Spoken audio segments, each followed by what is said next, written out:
Y ahora estoy con Richard Ferreira, que yo lo conocí como funcionario policial y dentro del sindicato. Me acuerdo que alguna vez lo envié a la casa del hoy intendente de Rocha, porque no sabía dónde vivía, y hoy está con una cantidad de libros impresionante que ha escrito, y La Frontera no le ha sido ajena, digamos, a ese esfuerzo de escribir, que es una tarea muy importante. Un gusto, muchas gracias por estar, Richard. Buenos días, Eduardo, buenos días a la audiencia de la radio, y bueno, un gusto poder estar con ustedes compartiendo un poco el trabajo que uno ha realizado desde hace algún tiempo para acá. Pero qué linda actividad la de escribir, ¿no? Sí, lo que pasa es que la de escribir viene a ser como la exteriorización de lo que uno hace por detrás, que no se ve, que la gente no conoce, que es la investigación. Sí. Y eso es lo que a mí me apasiona de verdad, eso es lo que a mí me llama la atención, que es hablar con la gente, descubrir estas historias que están un poco ocultas a los ojos de la mayoría de la población, y bueno, traerlas a la luz por medio del libro es una forma. La otra forma que yo utilizo periódicamente es el audiovisual, y bueno, también he encontrado en un canal para divulgar las historias que uno va descubriendo y va conociendo, que son tan interesantes y tan atractivas y que son tan enriquecedoras cuando uno tiene que mirar para adelante, ¿no? Cuando uno tiene que mirar para adelante en el futuro, en la sociedad, en la vida de uno, es bueno conocer el pasado y no cometer los mismos errores de otros que pasaron antes que nosotros, y de otros sacrificios que pasaron otros, valorarlos también de otra manera, ¿no? De origen Arachán, melense. Sí. Lindo lugar. Nacido en aquellas tierras, pero bueno, un tiempo en la capital y ahora desde hace más de una década en la frontera de Chuy. Además, estuvo activamente en el sindicato policial. Eso es muy importante porque le dio toda una chance de encontrarse con funcionarios policiales de toda América. Sí, así es. Sí, tuve una perspectiva distinta de lo que es la seguridad pública, una visión bien diferente de lo que es el común de los funcionarios policiales del Uruguay, y eso me permitió proyectar la cabeza, de abrir la cabeza y entender las realidades regionales, por ejemplo, analizar el tema de frontera con otra perspectiva que no la hace ningún periodista, ningún comunicador de la capital ni del exterior, porque uno que vivió en la frontera y que tuvo la perspectiva de la seguridad, de las cuestiones de frontera, entiende las realidades sociales de frontera también con otra visión, con otra perspectiva bien distinta, ¿no? ¿Cómo ato todo esto? ¿Cómo asocio el funcionario policial, el hombre del sindicato, el escritor, el hombre nacido en Melo? Sí lo ato de una manera, porque hubo escritores en el pasado que se valieron de los partes policiales para escribir sus libros. En 33 hay buenos ejemplos de eso. Sí, yo creo que lo que une todo esto es la pertenencia de uno a la sociedad. O sea, uno no está ajeno a la sociedad en la que vive. Trabaje en lo que trabaje, porque uno no es en lo que trabaja. Y eso es lo que a la gente a veces le cuesta entender. Yo no soy en lo que trabajo, sino yo soy, y después trabajo de algo que me da la sobrevivencia económica, claro, el sustento económico de la familia. Entonces uno es, y en la medida en que uno es en la sociedad, en la medida en que uno es artista plástico, expone, participa en Punta del Este, en Rocha, en distintos lugares, uno también va teniendo otro conocimiento de la cultura y de la sociedad y del arte. Y en la medida en que uno va trabajando en esto que tú decías, del movimiento social, uno está teniendo otra perspectiva de la sociedad desde una inquietud, una necesidad social y laboral. Y desde el momento en que uno investiga, uno tiene otra perspectiva desde las necesidades de los trabajadores de la frontera y las necesidades de la frontera, o de las necesidades ambientales de la gente que va planteando las cuestiones que le preocupan y que le afligen en el entorno en que vive. Entonces, todo eso se va atando, lo que te digo, por el individuo. Yo creo que lo que une todo esto es mi esencia de ser humano, de pertenecer a una sociedad, y preocupado por esa sociedad es que he investigado y trabajado estos temas, ¿no? Esto te ha permitido también ir con otros investigadores, con otras personas que han trabajado y que se han metido en las venas del pueblo, de las comunidades, de la gente, ¿no? Sí, sin duda. Bueno, cuando hablamos del libro Quileros, o del documental de El pobre que va por pan, un documental que está en internet, en YouTube, entender las cuestiones de frontera sin tener en cuenta la presencia de gente como don Lucio Ferreira, un hombre de Chuy con hoy más de 100 años, 101 años de vida. En aquel momento que yo lo conocí tenía 95, un hombre con una claridad mental tremenda, a pesar de las dificultades físicas que tiene para locomoverse. Sin duda que esos puntales son esenciales para el conocimiento de la esencia de la región en la frontera. ¿Se encuentra bien Lucio Ferreira? Lucio se encuentra perfectamente de salud, por suerte, un hombre que está, como dije, con una salud de fierro, a pesar de las dificultades de cadera, pero la memoria la tiene clarísima, y cuando uno empieza a hablar con él empiezan a brotar aquellas memorias de anécdotas de la región. Y claro, yo no podría llegar a un lugar y empezar a escribir o hablar de una cuestión de la que yo no conozco. Sin duda que uno necesita para esto los baluartes principales de la frontera. Lo mismo ocurrió con el libro el que hoy ando promocionando, que también fue posible gracias a la presencia y al aporte de por ejemplo, Juan Antonio Varese, un hombre que ha escrito sobre realidades de la frontera, sobre realidades del mar, perdón, realidades de la costa, pero también gracias a don Homero, el profesor Homero Soya Vázquez Rodríguez, un profesor de la ciudad de Santa Victoria do Palmar, allí fronteriza con Chuy, un hombre que falleció lamentablemente los primeros días de enero de este año, que fueron dos puntales esenciales en lo que es la presencia de este libro y de un desastre ambiental, además de la familia que lo contiene y lo soporta uno. Entonces creo que olvidarse de esta gente y desconocer lo que esta gente conoce y entiende de estas realidades, de la frontera, de la costa, de los naufragios, sería una necedad. Cuando hay gente que ya caminó el camino, ¿por qué no aprovechar esto y seguir adelante? Entonces, claro, mi primer background, como decimos, mi primer soporte, sin duda que son esta gente que tiene otra experiencia que yo no la tengo, ¿no? Qué bueno esto, porque además el primer libro fue Quileros, entre historias y caminos, ¿no? Una recopilación de autores fronterizos. Así es. Ese fue, digamos, tu lanzamiento. Como escritor, sí, fue un entrenamiento, fue una preparación de lo que venía, que era el desastre ambiental, que ya lo venía trabajando. Este libro de un desastre ambiental, el que hoy ando promocionando, lleva 5 años de trabajo, ¿no? Yo arranqué esto en 2017 con una inquietud en conocer qué era lo que había pasado, porque un familiar me vino a visitar y me contó que la casa que le había alquilado, el propietario le había contado que en la región nacían niños deformes, que morían los árboles. A mí me pareció muy extraño, un poco exagerado, pero bueno, no era tan exagerado como lo había planteado este vecino a mi familiar.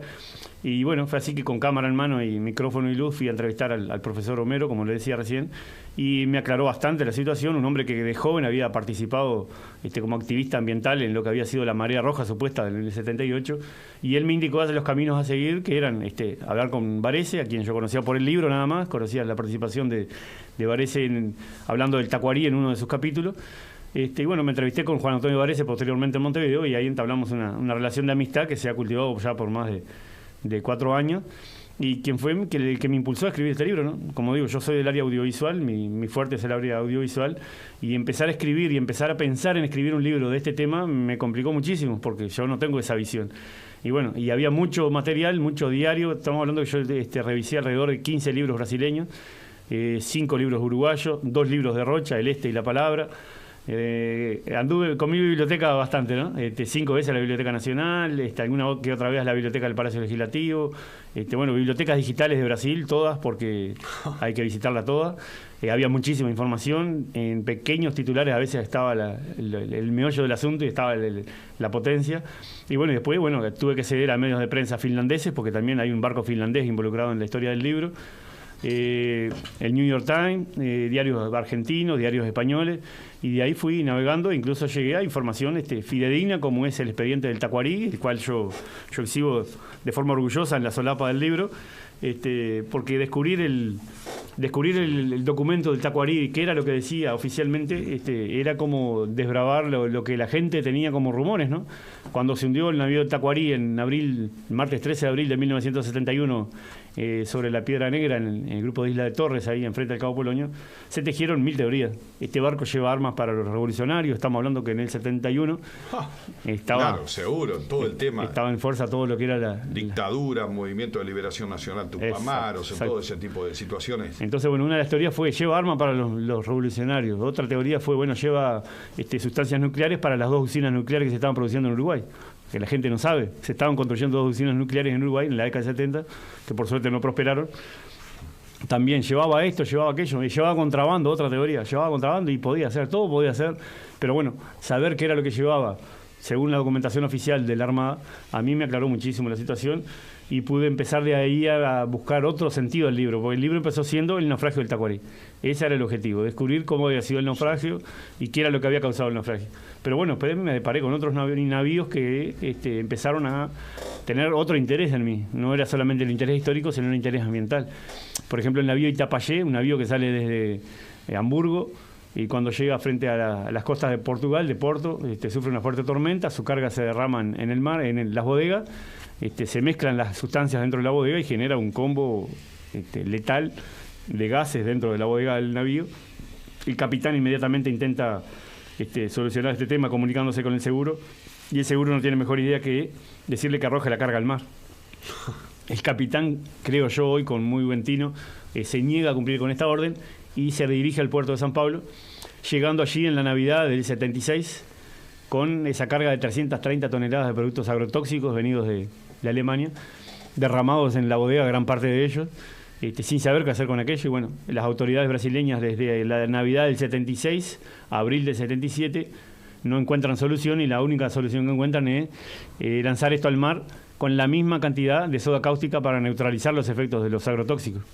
O sea, usted imagínense que 330 toneladas de productos agrotóxicos más 330 toneladas de soda cáustica lanzadas al mar, si habrán causado un efecto en el medio ambiente costero, ¿no? Seguro, sí. En el ambiente marino.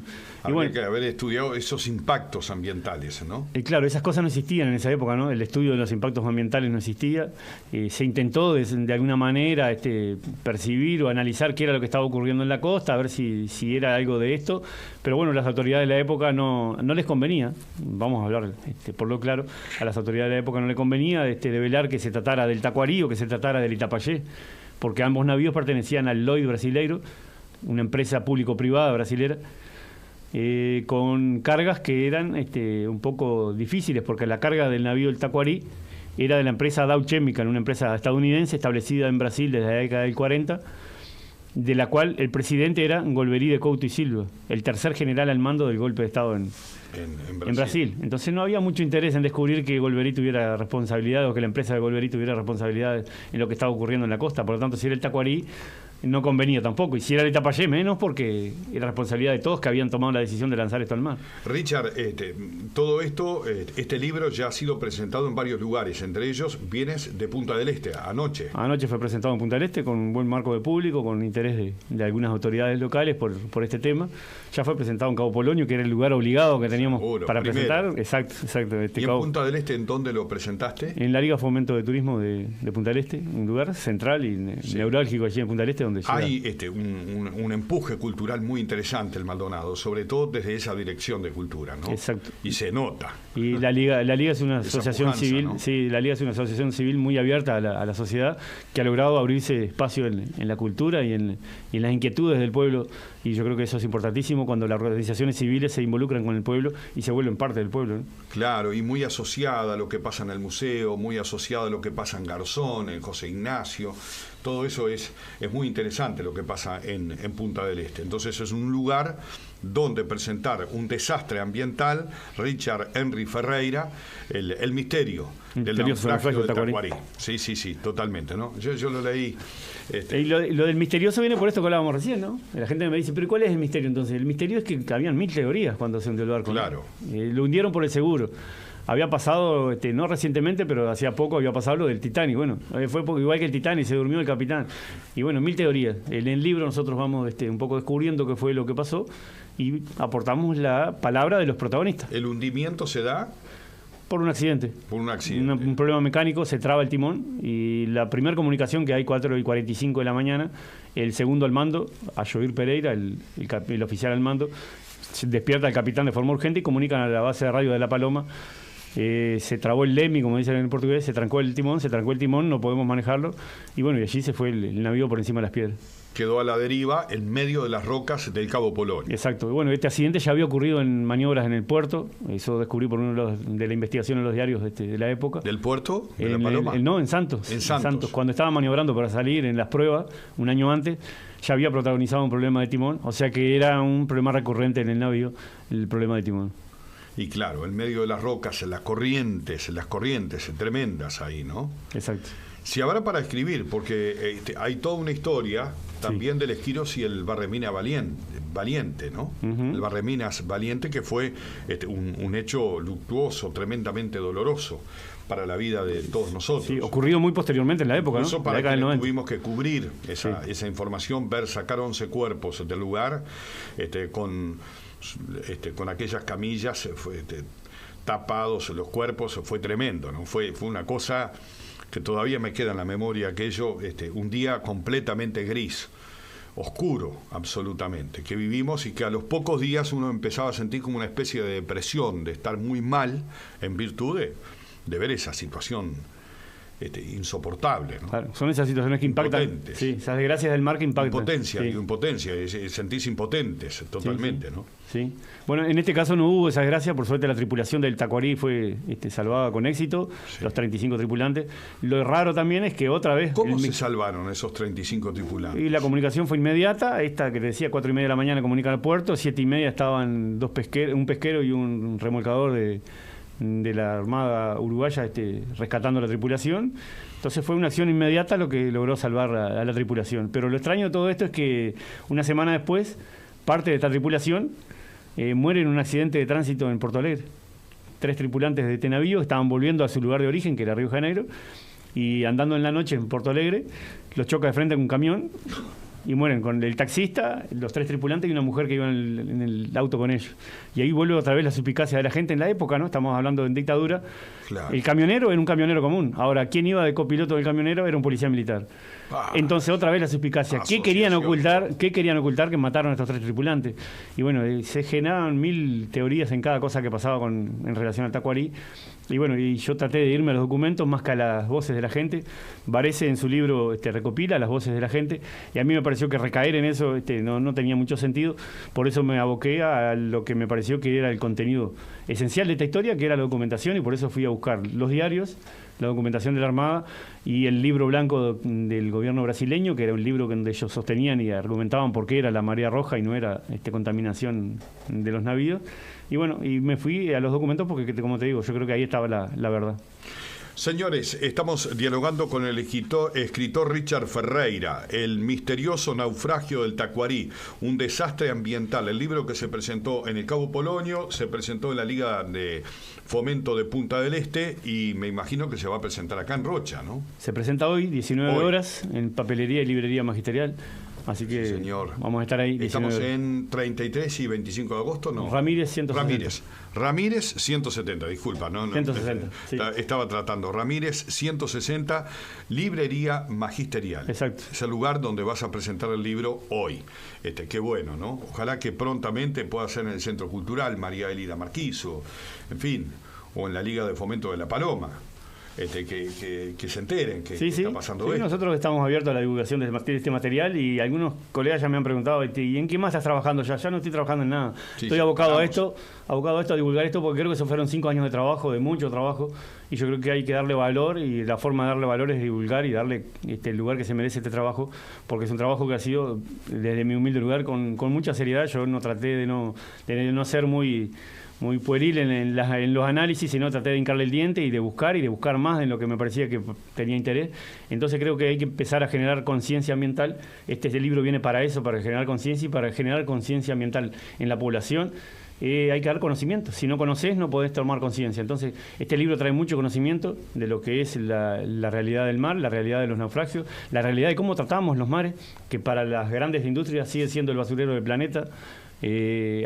Finlandia, por ejemplo, una historia que está en el libro, lanzó el navío Enskeri con 700 toneladas de arsénico. 700 toneladas de arsénico, mira lo que le estoy diciendo, desde Finlandia, un año antes de que ocurriera esta marea roja, para lanzar esos 700 toneladas de arsénico en los mares del sur, porque ellos consideraban que los mares del sur eran un poco más que la papelera del planeta. Y bueno, ese navío por suerte no cumplió con su misión. Gracias a las gestiones diplomáticas de los gobiernos de la época de Brasil, Argentina y Uruguay, un domingo lograron una reunión urgente con el gobierno de Finlandia y el secretario de la ONU, y lograron que este navío no lanzara esa carga. Pero lo más triste es que el gobierno finlandés reconoce en los medios de prensa de la época que no entendía cuál era el escándalo por 700 toneladas de arsénico si el año anterior habían lanzado 200 toneladas y no había pasado nada. O sea, lanzaron 200 toneladas de arsénico en los mares y consideraban de que eso era natural y que era normal. Y bueno, así nos han manejado los imperios, desgraciadamente, han usado nuestras regiones como basurero, y esperemos que esto en algún momento cambie y que empiecen a tratar nuestros mares como tratan los de ellos. Y mira cómo nos roban la riqueza. La pesca se nos va y no pasa nada. Y sí, ¿cómo se controla eso? Y además con una sociedad que vive de espaldas al mar en gran medida. Exacto. Que culturalmente no acciona los mecanismos. Como que le habláramos en chino, más o menos, cuando le habla un pescador. Rocha, que tiene cultura pescadora, en su pesca sostenible artesanal, en su pesca de altura, porque cuántos patrones de barco, el propio ex alcalde fallecido, Alcides Perdomo, era un capitán de barco comercial, y que había viajado por el mundo, que tenía unas ideas excepcionales sobre Rocha, ¿no? Y bueno, supo trabajar en Astra. ¿Cuánta gente preparó Astra? Que fue el mejor momento de Rocha. Esa década del 80 fue extraordinaria, fue cuando circulaba el dinero y la gente decía no, que voy a trabajar en la Intendencia, me voy a trabajar a Astra. Hoy están deseando ingresar a la Intendencia porque es el lugar, o están deseando ingresar a la Fundación a ganar porque no tienen otra opción. Pero no, en ese momento fueron las mejores quincenas del departamento de Rocha. Sobraba el trabajo. Uno decía, me tomo el ómnibus en la Honda, me voy, hablo con fulano, sultano, golpeo la puerta y estaba trabajando en Astra, o en Industrial Pesquera La Paloma, o en Barrere, en fin, o en Gamacor, en Avenida 1 de Agosto de nuestra ciudad. Ya no te cuento nada del tiempo de Rocha Tech, o el tiempo de los ladrillos y de las baldosas, y de los azulejos, de la cerámica que se hacía en Rocha. Fue un momento excepcional, de ebullición, donde no importaba tanto la distribución, sino la fabricación e industrialización. No es lo mismo tener una mentalidad de distribuir, de logística, que de industrial. No tiene nada que ver el empresario que hace una reventa, un comercio, con la mentalidad de un industrial. Fue un momento de esplendor absolutamente del departamento de Rocha. ¿En dónde está ese hilo? No lo sé. Pero bueno. No, sin duda que la sociedad ha cambiado, pero ha cambiado lamentablemente en algunas cuestiones de forma negativa, ¿no? Esto que tú decías de que vivimos de espalda al mar, me lo hizo ver un marinero de muchos mares que ha recorrido el mundo, y me decía, fíjate que hay lugares en la costa que tenés los bancos de espalda al mar. Y yo no me había prestado atención y empecé a mirar y encontré en más de un lugar, lamentablemente, los bancos de espalda al mar. Eso demuestra claramente cómo vivimos de espalda al mar. Literal. Ese es el dato. Literalmente. El banco no mirando al mar, mirando de espaldas al mar. Sí. Ya está. Con eso apaguen la luz. Compromisos y volvemos. Señores, estamos dialogando con el escritor Richard Ferreira cuando estamos en las 9 de la mañana, 19 minutos, hora de Rutas del Sol, un desastre ambiental, el misterioso naufragio del Tacuarí. En la librería magisterial se presenta hoy, a ver, ayúdame con la dirección, que siempre me olvido. Ramírez 160, 19 horas. 19 horas, en Ramírez 160. Se presentó en la Liga de Fomento y Turismo de Punta del Este. Y seguramente allí hubo contacto con gente de la vida marítima de ese puerto de Punta del Este, que es precioso realmente, que tiene historias maravillosas, y de ese lugar que tiene como un cono interesante, marino, disfrutable, que tiene que ver con yates, con trabajadores, con pescadores, que nos aportan muchísimo a la cultura de la pesca y del trabajo en el mar, ¿no? Sí, estuvieron presentes el prefecto y subprefecto de la Armada, de la Prefectura Nacional Naval. Estuvieron presentes allí, a quienes yo conocía con anterioridad, yo había entablado relación con ellos hace algún tiempo atrás. Tenía vinculación con ellos, y por suerte también eso, ¿no? Uno se enriquece de las conversaciones con esta gente, porque hay temas que uno no entiende, uno no sabe de todo. Eso es lo que hay que explicarle a la gente. Uno, porque escribe un libro, no sabe de todo, no sabe de naufragios, y por eso busqué a Varese, no sabe de contaminación ambiental, y por eso busqué a Panario, busqué a Walter Migliónico, gente especializada en la contaminación de las aguas y en la contaminación que afecta a los seres humanos. Y en la cuestión marítima, obviamente, uno buscó informarse con gente que sabía. Cuando te hablan de nudos y te hablan de coordenadas, uno a veces se pierde un poco. Y de millas, millas marinas. Exacto, etcétera. Y el rumbo que llevaba, y dónde tenía que haber virado y dónde no. Exacto. Entonces esa terminología uno la fue aprendiendo, no solamente por el estudio teórico, sino por el diálogo con esta gente, que le enseña, a uno le abre la cabeza y le hace entender esto que hablaba recién, ¿no? Esto que decía antes del corte. Vivimos de espalda al mar, y eso es marcante, ¿no? Y el símbolo de vivir de espaldas al mar son muchas veces los bancos que están de espaldas al mar, realizados para mirar hacia adentro y no hacia el mar. Sí, y sobre todo cuando uno ve que la cantidad de mar que tenemos, de millas marinas que uno dice... Más que el continente. Exacto. Exacto. ¿Y cuánto lo valoramos? ¿Cuánto lo apreciamos? Y uno no ve eso. A ver, uno humildemente como ser humano, como ciudadano, como habitante del país, no ve esas cosas. No ve que se le dé tanta importancia al mar como se le da en otros lugares. Por ejemplo, van al Centroamérica, a Aruba, no sé qué, a mirar corales. Pero resulta que vino una misión acá de Nashio y encontró corales también. O sea, tenemos también, no es que no hay. Lo que hay es una negación a reconocer el valor que tiene el mar para nosotros. Y aquellos que se dedican a estudiar, como había, llegaban de Alemania, llegaban de diferentes lugares a Punta del Diablo, porque había un señor allí que estudiaba las franciscanas y la comunicación de ellas a distancia, ¿no? Que en frecuencias muy bajas lograban comunicación. Ahora yo no recuerdo, porque hablé muchas veces con él, en fin, y llegaban expertos del mundo para esos estudios científicos realizados en la costa de Rocha. Sí, sí, bueno, el mar tenía otra visión para los uruguayos hace un par de décadas atrás, ¿no? Sí. A ver, Jacques Cousteau estuvo en nuestras costas. Cuando uno dice Jacques Cousteau, el barco, lo que hizo el hombre, lo que le aportó a la cultura universal en el tema de conocimiento y de cuidado del mar, porque fue el primero en mostrarnos a todos a nivel global con la televisión lo que eran las riquezas del mar, lo que era tener cuidado con el mar, empezó a expresar las primeras denuncias de lo que era la contaminación marítima, y el hombre estuvo en nuestro país y poca gente habla de eso, pocos medios lo mencionan. Yo revisando los archivos de esta época, porque él fue consultado con respecto a esta contaminación que estaba ocurriendo en las aguas uruguayas y brasileñas en el 78. ¿Se expresó sobre esto? Que iba a esperar el análisis de los laboratorios científicos estadounidenses. Pero bueno, el tema es que a los laboratorios científicos estadounidenses se le envió otra agua que no era el agua que habían analizado, por ejemplo, el Instituto Toxicológico de Pelota, que había encontrado isocianato de metila en el agua y que por denunciar y decir que había encontrado esta sustancia en el agua, fueron coaccionados a llamarse a silencio por parte del gobierno de la época. Entonces, hubo gente involucrada en esto que aportó otra mirada. Yo encontré un acta toxicológica de la época en la Universidad de México, en la UNAM, un material que está compartido en el libro, y el acta toxicológica no dice que fue marea roja, dice todo lo contrario de marea roja. Por lo tanto, estos documentos que pasaron el tiempo y que quedaron desapercibidos son recuperados en este libro, con esa intención de valorar y de empezar a entender el mar como una riqueza natural de todos los seres humanos, y de que todo lo que tiramos allí nos vuelve, porque no hay una afuera, no es tiro para afuera. No existe en el planeta un tiro para afuera. No existe, exactamente. El planeta es uno, no hay un tiro para afuera. Porque lo que han intentado tirar para afuera, que es la basura que está en el espacio, tampoco hay una afuera. En algún momento termina cayendo, y se ha comprobado en accidentes que han ocurrido, que ha caído basura espacial. Entonces no hay una afuera, es todo uno, el planeta, el universo en el que vivimos, y al ser humano le cuesta entender eso, que lo que tiramos al mar, que lo que tiramos al arroyo, termina yendo al mar y nos termina volviendo de alguna forma. Después nos quejamos cuando hay contaminaciones, cuando aparecen millares de animales muertos, o centenares de animales muertos, o aguas contaminadas que nos impiden bañarnos en turismo. Bacterias, exacto, etcétera. Exacto. Entonces, ahí nos damos cuenta de la importancia que tiene. Esto es como la importancia del agua. No hay una cultura del agua, pero cuando nos falta el agua, como beber agua salada, como pasó en Montevideo, ahí la gente se acuerda del agua. Pero poca gente hace captación de agua de lluvia, poca gente hace un uso racional del agua. Entonces, no hay una cultura del agua.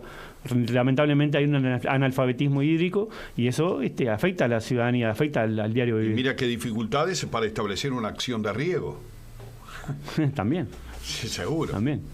Que Uruguay se tendría que dar un riego mucho mayor, un manejo mejor del agua. Por la cantidad de lluvias que tiene y por la forma del territorio, es propicia a tener una contención de agua como racional. Lo tenemos en la represa de India Muerta. ¿Sí? Que habilita que miles de hectáreas arroceras se puedan desarrollar y que corra por los canales en tierra mediante un sistema de gravedad y llegue a kilómetros y kilómetros, y allí el ganado, que es la base de este departamento, puede tener agua sin problema de ninguna especie, aunque venga la seca, más seca que uno se puede imaginar. Sí, sí. Y cuando hablamos de esto no es de usar tecnología y de mucho dinero, a veces usar la cabeza. La cabeza. Lo usaban los romanos, lo usaron las primeras civilizaciones, el riego. ¿Por qué no usarlo ahora? ¿Por qué depender de una bomba eléctrica o del capital que nos preste un banco o del aporte que nos haga una institución pública? Si lo pueden hacer con el mismo trabajo que hacen diariamente, pueden hacer un uso racional del agua. Pero sin embargo eso no existe, y es más fácil, a veces más cómodo, ir a la República a pedir un préstamo para hacer un riego que para pensar en cómo usar la misma maquinaria, la misma tecnología de una forma más racional. O definitivamente no vender esa riqueza enorme, el rico patrimonio de los orientales, ¿no? Exacto. Es decir, que inversores acá, inversores allá, y resulta, y nosotros, Bueno, pasa lo mismo con lo de la pesca, ¿no? Vienen chinos, vienen japoneses, vienen nadie sabe gallegos, nada, todo el mundo acá, exacto. Allá, nadie sabe nada. Y no tenemos cómo controlar, ni tenemos cómo aprovechar esa riqueza que, como decías tú hace un rato, si no tenemos radar, generaba industria. Casi. Bueno, pasa lo mismo con el aire que con el mar, ¿no? No hay un control. No hay un control, pasa por avión lo que tiene que pasar y pasa por barco, desde drogas, armas hasta cualquier otra cosa, y se nos va y se entra al país lo que los otros quieren y nosotros no tenemos cómo controlar. Y yo creo que en eso el país tiene un debe, ¿no? Estamos en el siglo XXI, pero estamos muy lejos en sin esto, duda, ¿no? Sin duda que sí, y no es tan caro. A veces y se compran escáneres y no funciona, y otro funciona y justo no estaba el control, qué sé yo. Entonces a veces no es cuestión de costo, no es cuestión de inversión, sino de saber invertir en lo que corresponde, claro. Y hacernos cargo, ¿no? Y de gente con capacidad, hay muchísimo cerebro que se está yendo del país, y eso lamentablemente lo vemos todos los días. Gente con capacidad para manejar estas cosas, para elaborar, incluso para fabricar estos productos de control, radares y todo esto. Y gente que se va con ese conocimiento a otros países y lamentablemente lo perdemos y no sabemos capitalizarlo para hacer controles aéreos, para establecer controles marítimos que eviten esta fuga de la riqueza uruguaya de nuestras costas y de nuestro material humano. Por eso damos mucha importancia a aquellos que trabajan con paneles solares, aquellos que aprovechan las facilidades del Banco República o de quien sea para las acciones de riego, para la acción de energía, aquellos que se lanzan, que se someten a dificultades, que no quedan con el paraguas del Estado allí, como aprisionados por esa visión que va burguesando culturalmente al ser humano, ¿no? Y que nos quita la capacidad de pensar y la capacidad de riesgo, porque en el riesgo está la ganancia, como decían nuestros abuelos antes, ¿no? Sí, es una cuestión de la modernidad, la comodidad, es todo más cómodo, ¿no? Sí. Pasa lo mismo con el plástico, salir ¿no? del área de confort. Claro, uso plástico porque es más fácil y bueno, entonces no tengo que complicarme con determinados envases. Bueno, a veces hay que pensar que antes con el plástico existían los envases de vidrio. Y los lavábamos y los reciclábamos 100 veces y no pasaba nada y se podía usar. Que antes de envolver en nylon, envolvíamos en papel y llegaba la mercadería igual que antes. Y todo esto que te ha permitido escribir y generar un digesto muy importante de información para luego pasarlo como por un colador y tomar los elementos, ¿no? informativos. ¿Eso te ha llevado a escribir en determinadas horas o cómo es el rigor de escribir? Escribir es cuando viene la idea, cuando viene la inspiración o cuando viene la curiosidad por un tema. A veces andando tiempo para eso. A veces andando en la calle, grabar un mensaje y dejarlo pendiente para después investigar una cuestión que a uno le preocupa, una cuestión de que a uno le parece que es detonante de otras cosas que son preocupantes. Y bueno, y después investigar, y esto no hay horario, no hay límite. Yo creo que acá lo que hay es una curiosidad y un interés por valorar estas cosas que se están perdiendo, ¿no? Esto que te decía, ¿por qué usar tanto plástico si a mí no me beneficia en nada tirar una botella de plástico y yo puedo usar una botella de vidrio? ¿Por qué no empezar a tomar conciencia de que lo que estoy tirando no se genera esto en la naturaleza? No hay en la naturaleza un basurero de las muritas, no hay un basurero de las vacas. Hay un sistema natural, un sistema circular, de que todo se recicle, todo vuelve a la naturaleza. Y el ser humano ha perdido eso, ha contaminado tanto con estos productos derivados del petróleo, hemos logrado contaminar tanto el planeta que hoy hay islas de plásticos en el medio del mar, generando las dificultades para la existencia de la naturaleza, de los seres vivos en el océano. Entonces yo creo que esto tiene que parar en algún momento y tiene que hacernos reflexionar, y para esto no hay hora. Cuando uno tiene la idea de que alguna cosa puede ayudar a que la gente entienda estas cosas de otra manera, uno lo escribe, lo publica en columnas, como lo hago en mi página web, o en diarios, o en libros, como en este caso, compartiendo esa idea. No porque uno sea más brillante, sino porque uno tiene una intención de aportar. Porque si uno no aporta algo, yo creo que uno vive en vano. Exacto, uno vive en vano. Entonces la idea de uno es aportar, en la medida en que uno vive en este planeta, aportarle algo al otro para que también entienda de que hay cosas que son importantes y que hay que cuidar. Bueno, Richard, como estás viviendo en la frontera, allí hay un hecho muy grande que está pasando, que se inició este 2024, que son los estudios de yacimientos petroleros y acciones concretas en esa materia del lado de Brasil, tengo entendido. Sí, ¿no? Estuvimos conversando algo telefónicamente hace un tiempo atrás. Sí, me olvidé porque fue el primer hecho noticioso por excelencia de este 2024. Sí, bueno, eso fue confirmado por unas autoridades brasileñas. Ya iniciaría en estos días la explotación de petróleo brasileño. Allí ¿Van a iniciar ya la explotación del petróleo? Sí, porque ¿Van a extraer el petróleo ya? Hace 10 años fueron realizados los primeros estudios, se encontró el petróleo ahí en la región de, para que la gente entienda un poco, de Santa Victoria o de Hermenegildo en línea recta hacia el mar, alrededor de unos 100 kilómetros. A pocos kilómetros de la Barra del Chuy. Sí, bueno, cuando hablamos de esa zona es todo, para decirlo, claro. Ambientalmente es todo una sola, ¿no? Y bueno, cuando se habla de esto, de un pozo de petróleo, uno se enciende las alertas, las alarmas. Y bueno, empezarían con la explotación de ese petróleo, un petróleo que está crudo, que está espeso. ¿En el mar o en tierra? En mar. En el mar. Sería todo en plataformas muy lejos marinas. De la costa.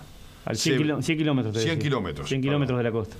Y bueno, allí hay un petróleo que fue testeado, que fue estudiado y que daba una densidad bastante viscosa que no permitía la extracción por medio de los sistemas tradicionales que tiene Brasil.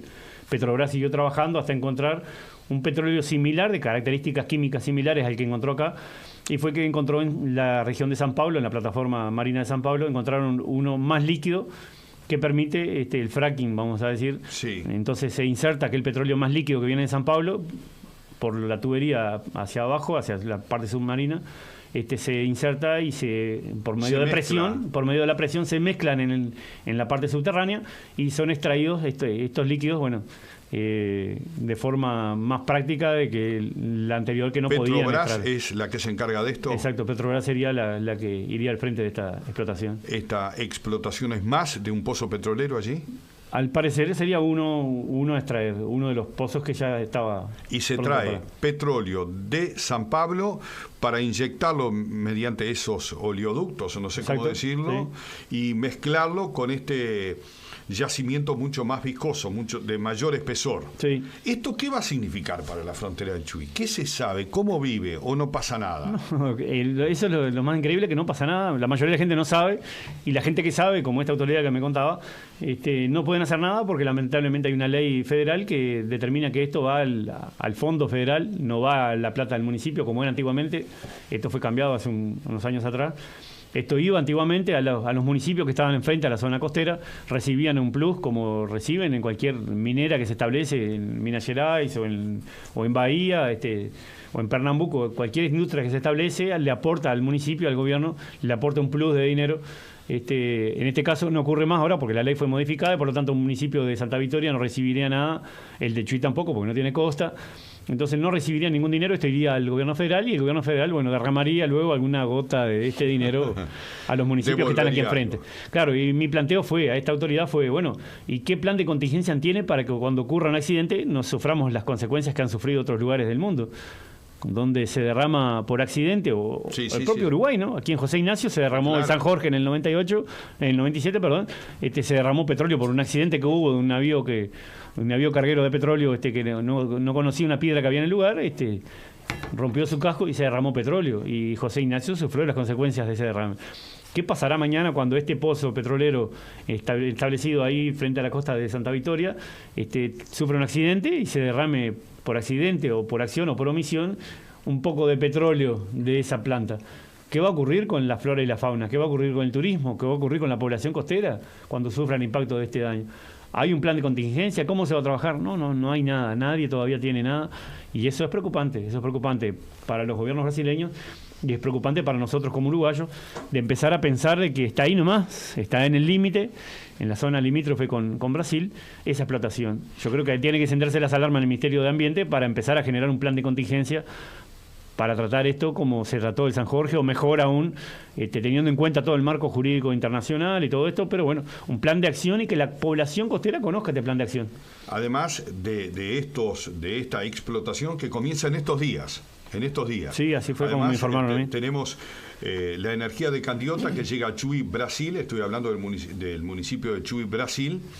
Pero bueno, se está tratando de que el parque eólico que está ubicado ahí en esa zona de la frontera, que es el parque eólico más importante de América del Sur, que lleva la energía Brasil adentro, pueda dejar Candiota de aportar la energía y que se valga el municipio de Chuy del parque eólico, que está a su lado, que está dentro del municipio, ¿no? Sí, bueno, cuando se habla del parque eólico también la gente desconoce que, por ejemplo, el gobierno de Dilma, cuando se fue, dejó establecido el parque eólico, pero no había una planta de procesamiento de esa energía para la localidad. O sea, la energía se iba para arriba. Sí, viaja. Se iba para el norte, pero no quedaba en el lugar, porque no había una planta de procesamiento de esa energía, de procesamiento es un gigante energético, sí. Claro, para que Chuy tuviera energía de los molinos que están allí al lado. Porque está recibiendo de Candiota. Exacto. Entonces, bueno, ahora se trabajó en eso, se está terminando la elaboración de esa planta para que la energía de procesamiento. De la energía, claro, que pase a la energía eólica, que pase a la energía eléctrica local y se pueda utilizar de forma... Y no venga más de Candiota. Exacto.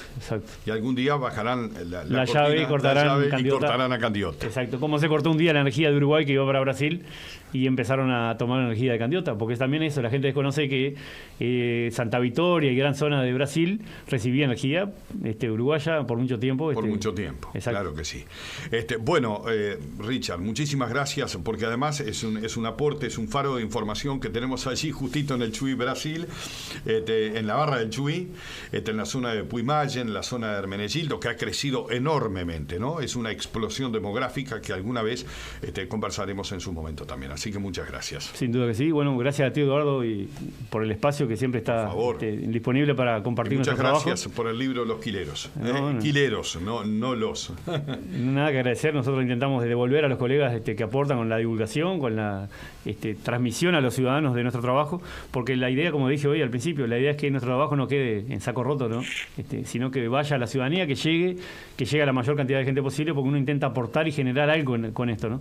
Generar incomodidad a veces, y bueno, sí, pero que la incomodidad genere algo positivo. Nosotros, este libro, a mí me duele transmitir una noticia tan lamentable, tan triste, uno intenta transmitir noticias positivas, pero este libro, El desastre ambiental, de forma negativa intenta generar algo positivo, que es la toma de conciencia, como dije, aportar conocimiento para tomar conciencia y empezar a ver lo ambiental como un todo, como parte de responsabilidad de todos nosotros, no solamente de los gobiernos y de la industria, que es quien más contamina, pero nosotros también contaminamos con nuestras acciones diarias y particulares a cada día, y eso tiene que generarnos un cambio de conciencia, y para eso necesitamos conocer, y este libro viene para aportar conocimientos. Muchísimas gracias, Richard Ferreira.